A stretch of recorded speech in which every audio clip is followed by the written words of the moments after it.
Le problème de Sardes, c'est que c'était une église qui s'était endormie, qui s'était assoupie. Il y a ce que Jésus dénonce comme étant l'assoupissement spirituel, et on s'installe dans les plaisirs du monde, dans les richesses, dans le confort, etc. Et le Seigneur n'est plus la priorité première. Donc ça, c'est un état qui est décrit comme un état de mort spirituelle. Et l'église de Sardes était exactement dans cette situation-là, bien qu'elle ait eu une belle apparence, donc vraisemblablement de beaux bâtiments, du luxe, etc. Mais finalement, la présence de Dieu était partie. Il ne suffit pas d'avoir fait une expérience personnelle au début. On retrouve ici l'église d'Éphèse. Tu as abandonné ton premier amour. Quand on fait une expérience avec Dieu au début, évidemment, c'est quelque chose qui nous marque. Et petit à petit, si on néglige la relation avec Dieu, on vit sur des expériences du passé, mais pas des expériences d'aujourd'hui. Et Dieu est toujours le Dieu de l'aujourd'hui. Ce que le Christ reproche dans cette lettre, c'est le fait que l'église de Sardes a cultivé le rite religieux plutôt que la relation avec Dieu par le Saint-Esprit. Selon la Bible, le Saint-Esprit, la troisième personne de la Trinité, a été envoyé par Dieu le Père le jour de la Pentecôte pour guider les croyants et permettre l'annonce de la bonne nouvelle de l'Évangile.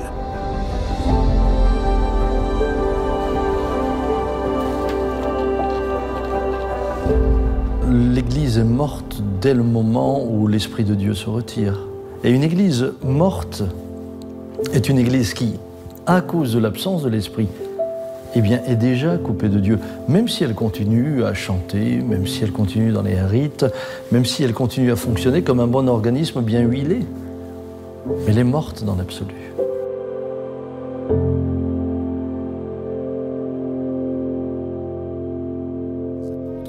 C'est l'ère des réveils spirituels.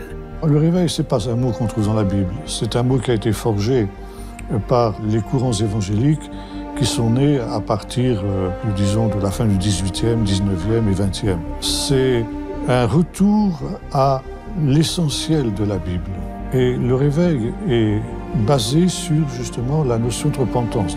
L'histoire des réveils nous montre des gens qui ont appris à cultiver la présence de Dieu. Les personnes qui se convertissaient étaient des pasteurs, étaient des anciens. On voit qu'on peut faire partie d'une église, adhérer à un système religieux et pas être vraiment converti. Dans les 30-40 dernières années, il y a quelque chose de nouveau qui s'est manifesté. C'est la perte de crédibilité, la perte de fiabilité des grandes institutions religieuses. Le protestantisme historique ou le catholicisme historique. Alors on en conclut souvent que Dieu est mort en comptant par exemple le nombre de chaises vides dans les églises. Mais le constat est tout à fait superficiel. Il ne faut surtout pas s'arrêter là. Il y a effectivement une fragmentation du paysage religieux.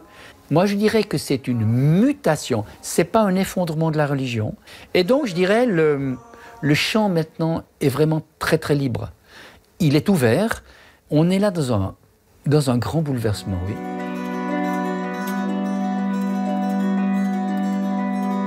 Le mot de réforme est un mot qui devrait être plutôt un mot permanent dans l'histoire de l'Église. En fait, il y a toujours besoin de réforme. L'histoire de l'Église est une histoire continuelle de haut et de bas et de réformes successives.